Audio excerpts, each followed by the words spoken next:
E aí, então, pessoal, a outra orientação que eu quero falar para vocês, na verdade, é com relação às atividades. Então, vejam só estabelecendo uma novidade aqui, tá? As atividades, geralmente, eu estou dando 3 ou 4 dias para elas serem feitas. Então, por exemplo, depois dessa aula aqui, vai estar disponível, né, uma atividade lá no Google Sala de Aula para vocês responderem. Então, a atividade foi postada hoje. Então, dia 3 é o último dia para vocês estarem me enviando essa atividade. Porque o que é que vai acontecer a partir de agora? Por exemplo, a atividade de hoje vai ser postada hoje.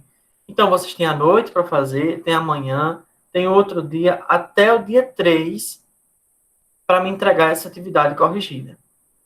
O que significa, para você, qual é a novidade que você estava falando? Quer dizer, pessoal, que no dia 4, com relação a essa semana, né, como a data de entrega é até o dia 3, no dia 4, eu vou estar excluindo lá do Google Sala de Aula o link que deixa vocês acessarem a atividade para fazer. É um meio de aquele aluno que chegou atrasado, que foi fazer a atividade atrasada, não fazer. Ah, professor, mas eu não fiz porque a minha internet caiu, porque eu fiquei doente. Aí vocês precisam vir conversar comigo para eu entender a situação e ver se vocês podem fazer. Porque o que é que aconteceu no primeiro bimestre? O aluno que não tinha feito nenhuma atividade, botou para fazer todas, para ver se garantia nota, sendo que já estava de recuperação. Então, eu estou adotando essa metodologia. As atividades agora vão ficar com 3 ou 4 dias para poder serem feitas. E após essa data limite de entrega, no outro dia, quando eu for corrigir, eu já vou apagar o link lá do Google Sala de Aula, que é uma forma daquelas pessoas que não realizaram a atividade não poderem realizar, a menos que falem comigo. Tá? Então, só dizendo novamente essa nova informação.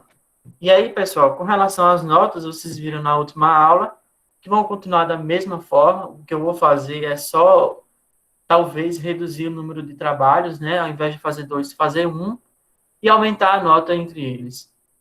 Mas a gente vai continuar com a mesma logística de atividades, trabalhos e provas. Provavelmente a gente vai realizar mais um simulado, eu não sei, mas a gente vai seguir naquela mesma metodologia, tá? Façam as atividades, façam as provas e os trabalhos, para que no final ninguém fique prejudicado. Então, vejam só, pessoal.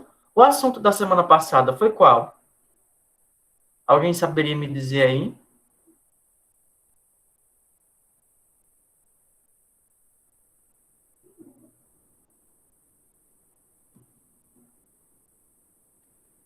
Só lembrando, tá, pessoal, que a participação de todos, ela é muito importante, tá? Vai equivaler a 1 ponto da nota, e foi esse 1 ponto, na verdade, que salvou muita gente no período passado. Então, eu vou perguntar novamente. Qual foi o assunto que nós estudamos na aula passada?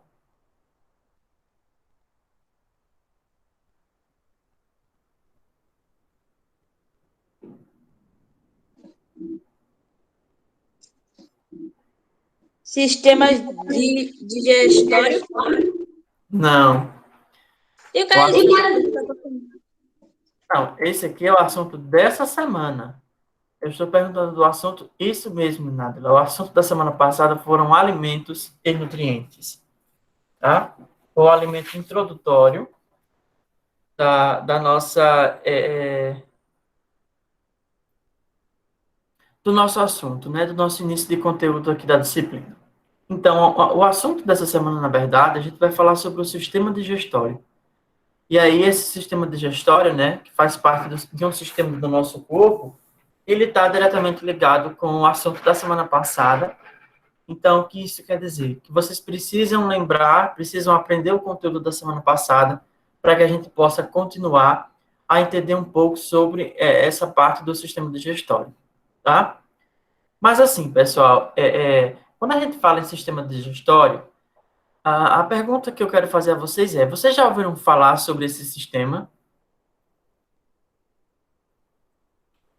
Alguém aqui já ouviu falar sobre o sistema digestório?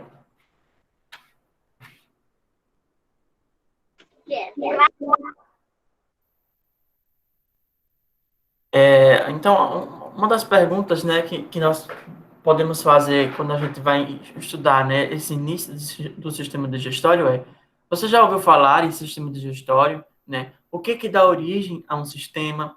E nós podemos viver, por exemplo, sem esse sistema digestório? Essa imagem aqui, pessoal, ela é muito representativa, porque na verdade ela, ela, ela traz, né, ela representa justamente o assunto da semana de hoje, né? O sistema digestório. E aí, o que é, primeiramente, né, o que é o sistema digestório? O sistema digestório, ele é um sistema que forma, que é um dos sistemas que formam o nosso corpo, né? E que tem como principal função o processo de digestão dos alimentos. Lembra que a aula passada a gente falou sobre alimentos e nutrientes. Então, essa semana, nós vamos entender um pouco como é que acontece, na verdade, a degradação dos alimentos, que é quem dá origem aos nutrientes. E essa degradação dos alimentos, né, acontece no sistema digestório. E aí há alguns casos, pessoal, que existe a consideração, né, de que o sistema digestório é aquele sistema responsável pela mastigação, deglutição, digestão e absorção e eliminação, tá? Mas aí a gente vai falar um pouco, né, sobre esse processo de digestão dos alimentos, porque ele precisa ser investigado e compreendido em duas partes, né? A primeira parte é a gente compreender um pouco sobre o tubo digestório. E a segunda parte é a gente entender sobre os órgãos anexos, tá? Então, pessoal, o que é importante a gente compreender? Que no sistema digestório, né, que corresponde aqui a esses órgãos que vocês estão vendo nessa imagem, ele tem duas partes. Ele possui duas partes que nós precisamos estudar. A primeira parte é a do tubo digestório, que a gente vai entender mais um pouquinho à frente. E a segunda parte são os órgãos anexos, que nós também vamos entender um pouco mais à frente, tá? Mas logo de início, pessoal, a gente precisa entender que um sistema, como esse sistema digestório, ele não é criado do nada. Assim como, por exemplo, o sistema cardiovascular, o sistema pulmonar, o sistema nervoso, o sistema esquelético, né? Para poder haver a criação de um sistema, nós precisamos de uma estrutura, né? E o que é que dá origem, por exemplo, aos sistemas? Vejam bem, nós possuímos aqui a menor parte, tá, da matéria que forma as coisas, que é chamado de átomos. Esses átomos, quando se unem, formam as moléculas. Por suas vezes, as moléculas, quando se unem, formam as organelas.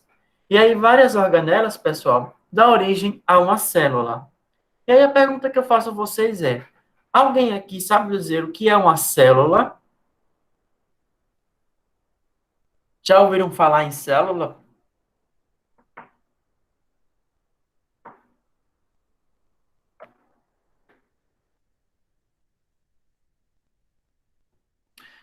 Aline, Maria Alexandre, Eduarda, Wesley, já ouviram falar sobre o que é uma célula? Já. E aí, vocês conseguem me dizer o que é uma célula? Ou lembra mais ou menos o que é uma célula?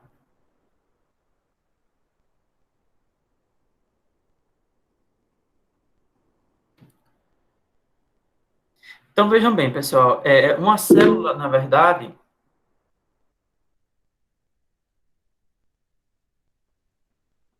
mano, células são as unidades estruturais e funcionais dos seres vivos. É isso aí. De modo mais simplificado, né, dentro dessa fala aí do aluno, as células, pessoais, nós chamamos que são as unidades básicas de todos os seres vivos, tá? Então, é através da célula que um ser vivo ele é formado, tá? E aí, pessoal, seguindo aqui essa lógica, né, a célula, quando ela se une, ou seja, quando várias células se unem, dá origem a um tecido, tá? Por exemplo, acho que vocês já devem ter ouvido, né? Tecido epitelial, tecido conjuntivo. E aí, quando vários tecidos se unem, dá origem a um órgão. Por exemplo, o nosso coração. O nosso coração é formado por vários tecidos. Quando há a união de vários órgãos, há a formação de um sistema. Então, o que eu quero dizer com isso, pessoal? Que para poder haver, por exemplo, a criação do sistema digestório, é necessário haver a criação, né, a existência de vários órgãos. Então, por exemplo, a gente vai ver mais à frente que o sistema digestório, ele tem um tubo digestório que é composto por estômago, intestino, que é composto por fígado, pâncreas, pela boca, né? Então, pela união de vários órgãos, certo? E aí, a partir de agora, a gente vai entender um pouco sobre o sistema digestório. Para poder a gente entender sobre o que é o sistema digestório, nós precisamos dividi-lo em em quatro partes, na verdade, ou quatro principais funções. A primeira delas é a ingestão, é o que nós conhecemos por ingestão, que acontece na boca. A segunda, terceira e quarta parte, que é digestão, absorção e eliminação, é aquela que vai acontecer nessa região aqui abdominal, que obviamente vão envolver esses órgãos aqui, né? Vai envolver a outra parte do tubo digestório, né, que vai ter aqui o intestino grosso, que é essa parte mais grossa, o intestino delgado, que é essa parte mais fina, o estômago, que é essa parte mais rosadinha aqui, né? O pâncreas, que vai estar atrás do intestino, do estômago, essa em verdinho aqui que eu estou circulando, conhecido como vesícula, e esse maior aqui, como vermelho, conhecido como fígado, certo? E aí, quais são as partes, na verdade, do sistema digestório, né? A gente começa, pessoal, falando sobre a boca, tá? E aí, na boca, nós temos, por exemplo, a presença da língua, tá? A presença da língua e das glândulas salivares. Nós temos também, por exemplo, a presença dos dentes, né? É na boca que nós iniciamos o processo de ingestão, né? De mastigação e também de digestão mecânica, né? Por conta do movimento dos nossos dentes. Outra característica interessante que nós vamos ver mais à frente é que a partir do momento que nós colocamos um alimento na boca, através das glândulas salivares, nós começamos, né, o processo de digestão dos carboidratos pela enzima amilase salivar. E aí nós vamos descendo aqui, né, a faringe, descemos o esôfago, né, que é quem leva esse bolo alimentar feito na boca para dentro do nosso estômago. Aí nós temos o fígado, a vesícula biliar, tá, que fica aqui um pouquinho perto do fígado, o pâncreas, o intestino delgado, o intestino grosso, né, o reto, tá? Que é essa parte final aqui do intestino, e o ânus, que é por onde saem as fezes, né? E aí, pessoal, lembra que a gente definiu, né, que para poder a gente estudar o sistema digestório, nós precisamos entender quatro partes, que é ingestão, digestão, absorção e eliminação. E é isso que a gente vai fazer a partir de agora. A ingestão, pessoal, ela começa, na verdade, pela boca, né? Nossos dentes promovem a digestão mecânica, o mastigado, o amassado do alimento, garantindo que o alimento seja rasgado, amassado e triturado. Além da atuação dos dentes, o alimento na boca sofre a ação da saliva, a qual é secretada pelas glândulas salivares. A saliva contém a enzima amilase, que é conhecida também como amilase salivar ou pitialina, que promove e que inicia, na verdade, né, a quebra desses carboidratos. Então, vamos supor que vocês comam um pão, por exemplo, ou uma bolacha, né? A bolacha ou o pão, como tem carboidrato, ela começa a ser misturada, né, quebrada pelos nossos dentes, se mistura com a saliva, forma aquele bolo, só que ela também já começa, né, a sofrer efeito dessa enzima, para começar a degradar, né, aquele bolo em partes menores, né? A língua também é importante nessa etapa, garantindo que o alimento se misture à saliva e forme o chamado bolo alimentar. É a língua também que ajuda na deglutição do bolo alimentar, que vai empurrá-lo para a faringe, tá? A digestão, né? E aí a gente já inicia esse processo de digestão e absorção, né? É através da digestão que há a transformação do alimento em substâncias assimiláveis, realizada no aparelho digestório ou digestivo, por meio de dois tipos de processos. Então, vejam só, pessoal. A digestão, ela inicia-se na boca, tá? Quando a gente começa a triturar o alimento. E aí nós vamos ter o tipo de digestão mecânica, que é aquela que acontece na boca, e o tipo de digestão química, que é o que vai acontecer durante toda a digestão. A digestão mecânica é realizada pela mastigação e deglutição, né? Aquela que acontece na boca. E aí, e com os movimentos que acontecem no tubo digestório, né? Que vai acontecer no nosso esôfago, que vai sair o alimento, sai da boca, passa pelo nosso esôfago e chega até o estômago. Só que ele só chega até o nosso estômago por conta dos movimentos peristálticos. Então, vamos exemplificar aqui, ó. Vejam bem. Vamos supor que aqui na nossa boca, né, a gente coloque uma bolacha, que eu estava falando para vocês. Então, aqui nós vamos mastigar, né, processo de de digestão mecânica, né? Trituração do alimento através dos nossos dentes. Vai sofrer a ação da enzima amilase salivar, que vai ajudar na digestão do carboidrato. E aí, através da língua, quando forma esse bolo alimentar, ele é empurrado pelo nosso esôfago, que é esse canalzinho aqui que vocês estão vendo que eu estou mexendo, tá? E aí, através dos movimentos peristálticos, o alimento ele vai descendo suavemente através do esôfago, que é esse canal aqui, certo? E aí, pessoal, na digestão, né, em seu processo mecânico, os alimentos são mastigados, eles são reduzidos em uns pedaços bem pequenos, com o auxílio dos dentes e da língua, e o contato dos alimentos com a saliva, ele facilita, na verdade, a passagem por o esôfago, né? E aí, aí vocês estão vendo aqui essa imagem. Então, o alimento ele entra no nosso esôfago e ele vai forçando aos poucos, né? Vai havendo a contração do músculo do esôfago, conhecido como movimentos peristálticos, que é quem vai permitir com que esse alimento ele saia da boca e chegue até o nosso estômago, o nosso intestino e saia, né? Pelo nosso ânus. Então, após a mastigação e a salivação, há a formação do bolo alimentar, que é deglutido. Durante a deglutição, o palato mole é retraído para cima e a língua empurra o alimento para trás, fazendo com que ele entre no esôfago. E aí, uma característica bem interessante é que, se vocês notarem, o mesmo canal que faz com que a gente respire é o mesmo canal com que faz com que nós nos alimentamos, né? Faz com que o bolo alimentar ele desça. E aí, quando nós engolimos, é através da epiglote, né? Que ela fecha a glote, né? A epiglote, pessoal, ela vai fechar.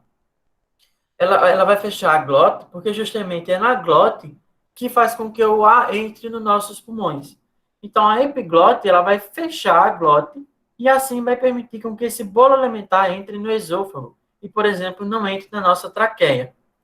Uma característica interessante é de que quando a gente tosse, significa que a epiglote não fechou a glote e uma parte desse alimento acabou entrando na traqueia. E aí, como isso não é uma coisa normal, o nosso corpo, né, faz com que nós tossimos para poder eliminar, né, esse corpo estranho que acabou entrando numa área que não deveria ter entrado. E aí o esôfago, na verdade, é um conduto musculoso que realiza contrações involuntárias, como nós já falamos, né? Que são os movimentos peristálticos ou peristaltismo. E aí ele vai conduzir o bolo alimentar até o esôfago, até o estômago, onde é iniciado o processo de digestão química do alimento.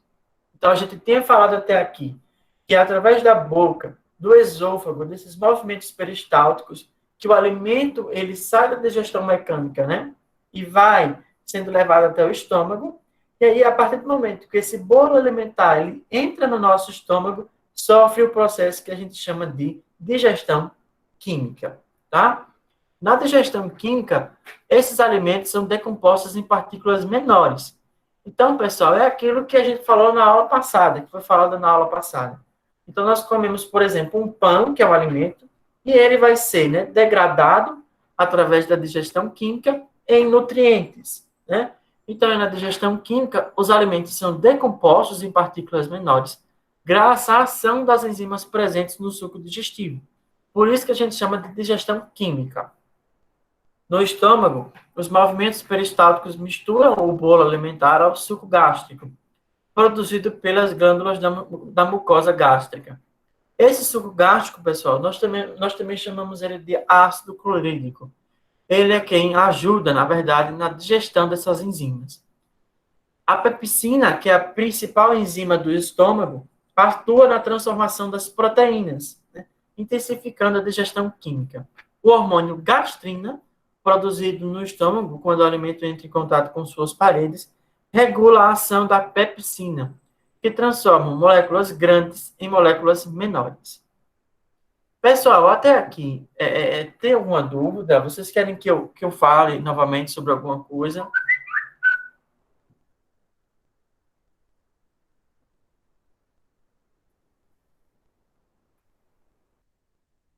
Tudo certo até aqui, né, pessoal? Então vamos continuar.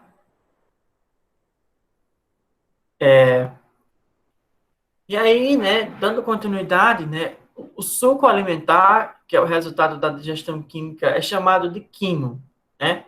A passagem do químio para o intestino é controlada através da válvula denominada piloro. Aí, quando esse bolo alimentar, na verdade, sai através desse quimo para o intestino delgado, é onde vai ocorrer, pessoal, a absorção dos nutrientes.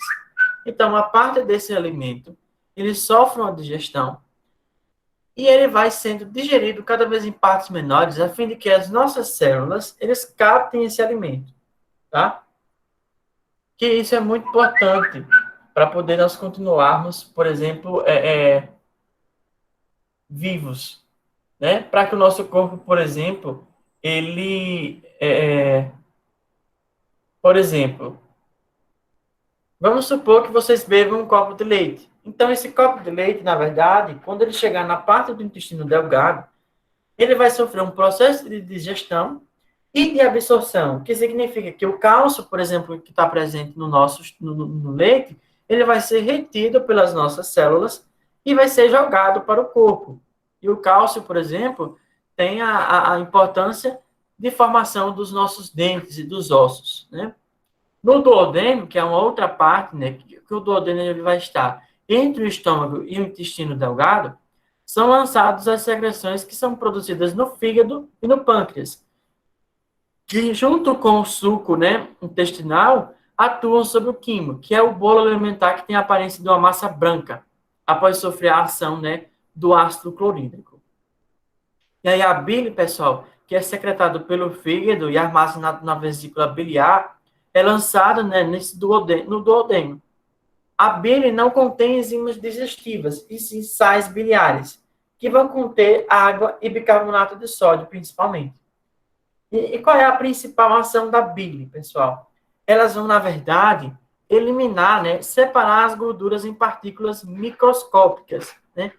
E aí elas vão separar, que nem a gente viu na aula passada, as gorduras entre hidrossolúveis e lipossolúveis, tá? As gorduras que não forem digeridas, elas vão ser eliminadas graças à ação da bile. A bile também é conhecida como, pessoal, o detergente do corpo humano, porque ele vai fazer a eliminação da gordura de todo o canal digestório. E aí o suco pancreático, né, que é produzido no pâncreas, ela é conhecida como tripsina, que é uma das enzimas, né? É uma enzima chamada tripsina, e ela vai agir sobre as proteínas, né? Ela só se torna ativa quando chega no duodeno e se junta ao suco intestinal. Esse suco, pessoal, intestinal, ele é produzido na mucosa intestinal, né? Possui enzimas que completam a digestão dos lipídios, das proteínas e dos carboidratos. Aí, no término do processo realizado no duodeno, o conjunto das substâncias forma um líquido viscoso de cor branca, que a gente chama de quilo, que segue, né, pelo intestino delgado. E no jejum, no ilho, grande parte desses nutrientes, né, que foram degradados, na verdade, é absorvido pelo sangue e conduzido para todas as células do organismo. O que não é absorvido, água e massa alimentar, formado principalmente por fibras, passa para o intestino grosso. Então, pessoal, vamos fazer uma recapitulação aqui do que eu disse no decorrer desse texto. Nós, por exemplo, comemos um pão, ele é mastigado pela nossa boca, através dos movimentos peristálticos e do palato mole, força, né, com que esse bolo ele adentre no nosso esôfago e chegue ao nosso estômago. Quando ele chega no nosso estômago, ele sofre a ação das enzimas que são produzidas dentro da mucosa intestinal, sofre a ação também do ácido clorídrico. Nele, ele forma um quimo, que é um bolo alimentar branco, pastoso, que ele passa pelo nosso duodeno e entra no canal do intestino delgado. Lá ele vai sofrer a ação do suco pancreático, da bile, né, dos sais, na verdade, dos sais biliares, né, da tripsina, que é uma enzima produzida pelo pâncreas, tá? E dessa ação do suco intestinal vai transformar, na verdade, esse bolo alimentar em partes cada vez mais menores, que nós chamamos de quilo. E aí, quando ele chega, na verdade, ao intestino delgado, esse bolo alimentar, que era grande na nossa boca, já está em partes cada vez menores, e é por isso que nossas células conseguem, por exemplo, absorver os carboidratos, as vitaminas, os sais minerais e todos os benefícios dos alimentos que nós ingerimos. E aí, após esse processo de absorção que as células fazem, que é muito importante para o funcionamento do nosso organismo, o que a célula não absorver mais vai continuar sendo levado, vai ser depositado no nosso intestino grosso, onde vai haver a formação das fezes. Que fezes, pessoal, é aquilo que o nosso corpo não conseguiu absorver. E aí, depois de um tempo, né, as fezes elas são eliminadas no processo de evacuação. E aí as fibras alimentares são, portanto, essenciais para a formação das fezes e ao bom funcionamento dos intestinos. O intestino grosso absorve a água e os sais minerais que o intestino delgado não assimilou na digestão. O material que não foi digerido forma as fezes que são acumuladas no reto, que é a parte final do intestino grosso, e posteriormente são empurradas por movimentos também peristálticos para fora, através do canal do ânus, né? Que é aquele processo conhecido como evacuação. E aí, pessoal, esse é o mecanismo básico de todo o sistema digestório. Só que até agora, né, esse processo conhecido como movimentos peristálticos, que é que impossibilita a passagem da absorção dos nutrientes da digestão, ele só possui uma parte, né, aquela primeira parte que nós estudamos sobre o sistema digestório. E aí nós vamos estudar outra parte que é também importante para a nossa discussão. Né? E qual é essa outra parte? A gente vai agora entender os órgãos anexos, né, que estão ligados ao sistema digestório. Porque o que nós estudamos até agora foi só sobre o tubo digestório, ou seja, boca, esôfago, estômago, intestino delgado, intestino grosso e ânus, né, fazem parte do tubo digestório. E aí nós vamos entender agora, né, a parte que não está ligada ao sistema, ao tubo digestório, mas ao sistema digestório, que é o fígado, o pâncreas, as glândulas salivares e a vesícula biliar. Então, pessoal, o fígado, né? A vesícula biliar, que é essa aqui, essa amarelinha aqui, né? As glândulas salivares que ficam aqui na nossa boca e o pâncreas, na verdade, não fazem parte do tubo digestório, mas fazem parte do sistema digestório. Ah, professor, mas qual é a diferença entre tubo digestório e sistema digestório? Vejam bem essa imagem aqui. O tubo digestório, pessoal, é conhecido, né? Começa na nossa boca, desce pelo nosso esôfago, chega, né? O nosso estômago, entra no intestino grosso e no intestino delgado, pelo nosso reto e pelo ânus. Esse é conhecido como tubo digestório. Fígado, glândulas salivares, vesícula biliar e pâncreas não fazem parte do tubo digestório. Eles são órgãos que estão ligados ao sistema digestório. Tá? Então, é importante a gente compreender essas duas diferenças. E aí, pessoal, quais são as principais doenças, na verdade,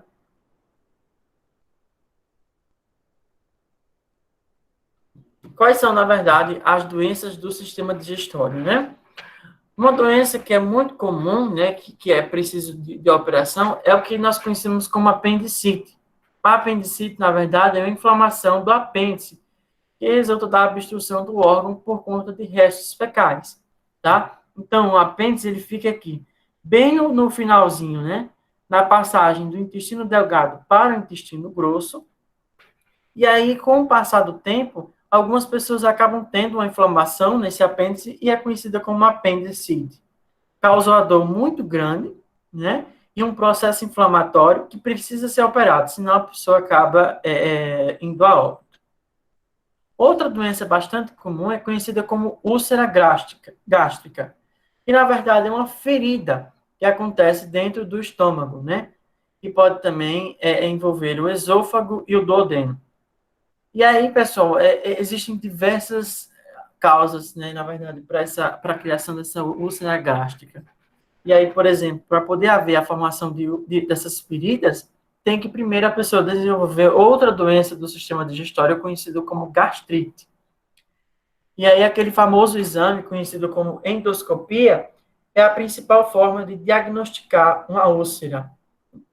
E a outra doença bastante comum conhecida no sistema digestório é o chamado refluxo, que é quando o alimento ele volta, né? É como se nós fôssemos vomitar, mas não é, na verdade, vômito, né? É, na verdade, só a volta do alimento devido a uma alteração dentro do sistema digestório. Então, pessoal, até aqui, vocês têm alguma dúvida? Querem fazer alguma pergunta? Alice, Eduardo, Nádila, Armando, os demais, querem fazer alguma pergunta? Não. Certo. Então, vejam só, pessoal. Dando continuidade, né? Lá no Google Sala de Aula, vão existir alguns links bem importantes que vocês precisam assistir para poder responder à atividade. Um deles é um vídeo de 6 minutos falando um pouco sobre o sistema digestório. Tá? E aí ele vai falar um pouco sobre as relações do sistema digestório com o corpo. Né? Que relações, através do sistema digestório, nós conseguimos fazer com que sejam benéficos, por exemplo, para o sistema esquelético, né? Para o sistema cardiovascular. Então, é muito importante que vocês vejam esse vídeo. Outro vídeo que eu vou deixar para vocês, pessoal, é sobre esse tema, né? Fome versus hormônios versus sistema digestório.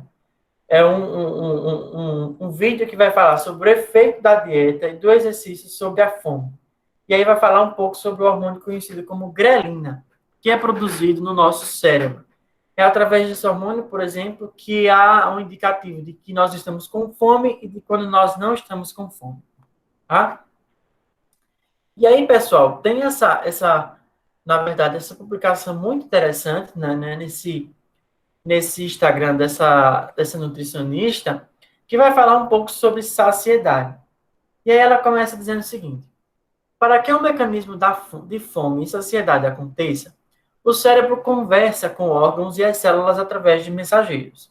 A grelina, por exemplo, é um hormônio produzido principalmente pelo estômago, que informa o cérebro que o estômago está vazio, gerando o interesse e a busca pelo alimento. A leptina, outro hormônio, é produzido pelas células de gordura, e é ela quem avisa o cérebro que já podemos parar de comer, pois os nossos estoques de energia já foram recolocados. Todos nós nascemos com um bom funcionamento deste mecanismo. Porém, acabamos perdendo essa capacidade de identificar os sinais da fome e saciedade ao longo da vida. Isso se deve principalmente a um ambiente alimentar repleto de estímulos altamente palatáveis, em que nós encontramos, e por hábitos de vida que nos condicionam a responder de determinadas maneiras a esses estímulos. Resgatar a conexão com os sinais de fome e saciedade é a principal forma de conseguir manter um peso saudável.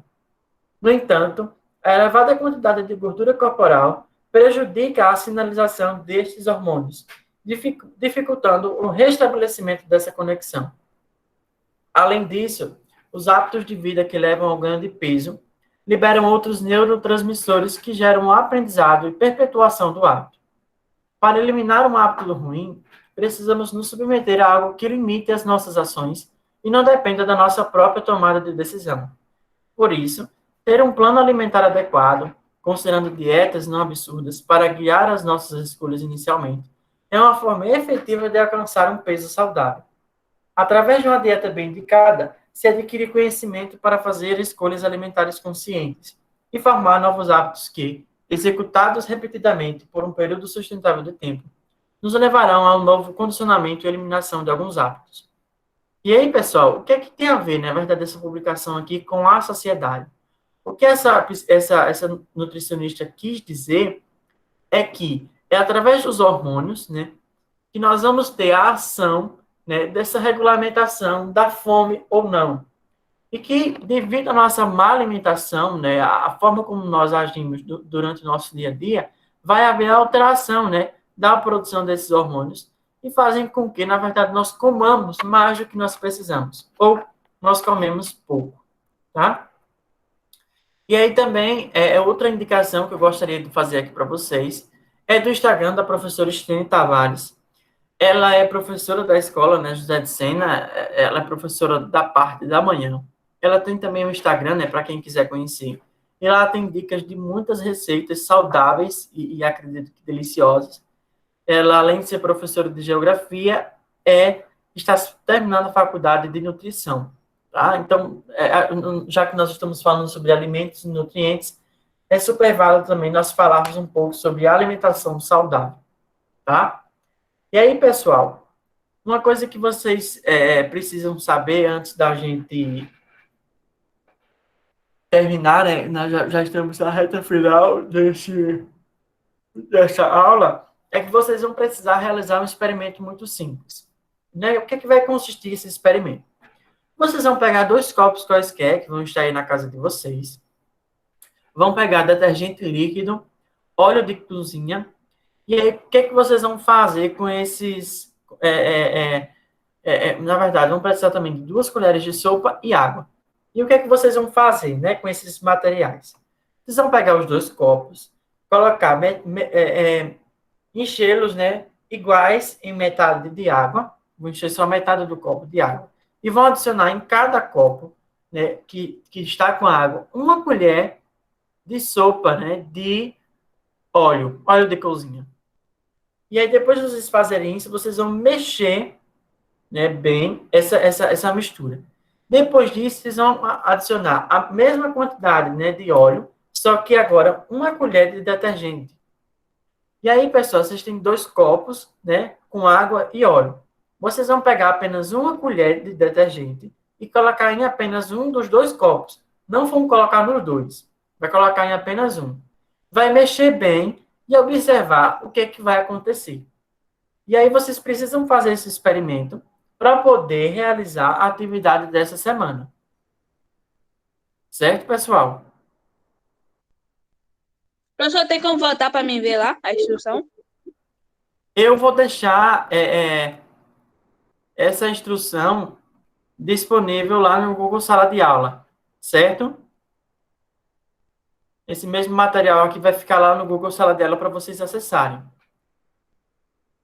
E aí, pessoal, só reforçando o que nós temos, né? Qual é a tarefa de vocês para essa semana? Estudar, né, um pouco sobre o sistema digestório, fazer esse experimento que eu acabei de propor, e depois que fizer esse experimento, vocês têm que fazer a atividade, tá?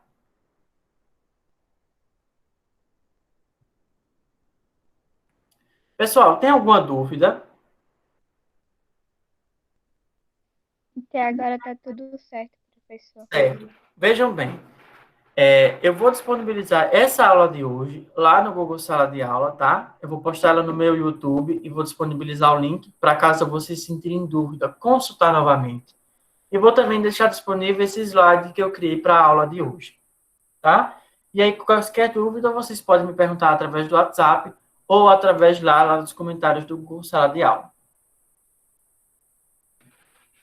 Mas vejam bem, pessoal, se vocês não têm mais nenhuma dúvida, eu vou pedir para vocês colocarem o nome completo de vocês aqui no chat.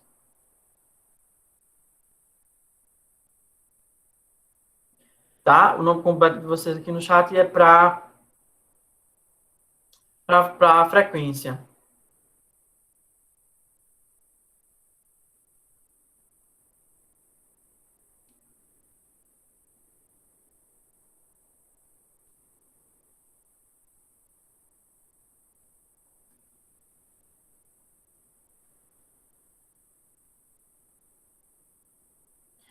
E aí, pessoal, eu pergunto novamente a vocês. Vocês têm alguma dúvida? Querem fazer alguma pergunta? Maravilha. Então, assim, pessoal, daqui a pouco a atividade, daqui uma meia hora, a atividade vai estar disponível lá no Google Sala de Aula, tá certo? E aí, na verdade, eu acho que ela já foi liberada. E aí eu vou só fazer uma alteração, que é adicionar o vídeo da aula de hoje, né? Mas, se vocês quiserem realizar o experimento para já iniciar a realização da atividade, é uma boa ideia. Tá bom, pessoal? Então, é só dizer novamente que foi um prazer estar aqui com vocês. Espero que vocês tenham gostado da aula. E qualquer dúvida, podem entrar em contato comigo, tá certo? Até semana que vem, pessoal. Tchau, professor. Tchau, Tchau, professor. tchau, Tchau, professor. tchau.